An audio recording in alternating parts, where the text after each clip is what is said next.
Guys, আজকে ভিডিওটি একটু অন্যরকম। আজকে তোমাদের কিছু তথ্য জানাবো সুন্দরবন সম্পর্কে। ভিডিওটি ফুল ওয়াচ করো, স্কিপ না করে। তো চলো। সুন্দরবনে যার অপর নাম বাদাবন বা গড়ান।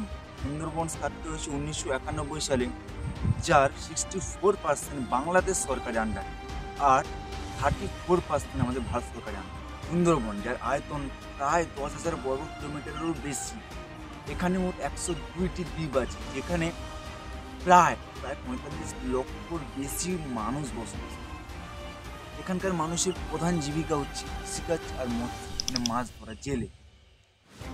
এখানে 1586টির বেশি প্রাণী প্রজাতি রয়েছে। সুন্দরবনের প্রধান গাছ বরান, গেঁয়ো, হেতাল প্রভৃতি।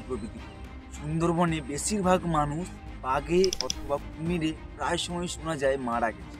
কারণ এখানকার মানুষেরা বেশিরভাগ মানুষ বাঘে মারা যায়।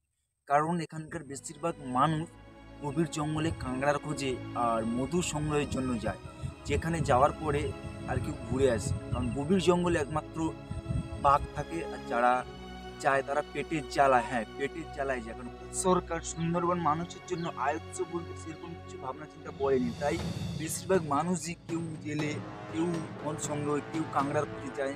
তাই 66% মানুষ সুন্দরবনে সব বাঘে কুমিরে মারা যায়, প্রায় সময় একটু শোনা যায়। ভারতকে একটা কথা বলবো, সুন্দরবন মানুষের জন্য তারা উন্নত করার জন্য, এটা আমার তরফ থেকে বা আমাদের সুন্দরবনবাসীর তরফ থেকে কিছু রিকোয়েস্ট।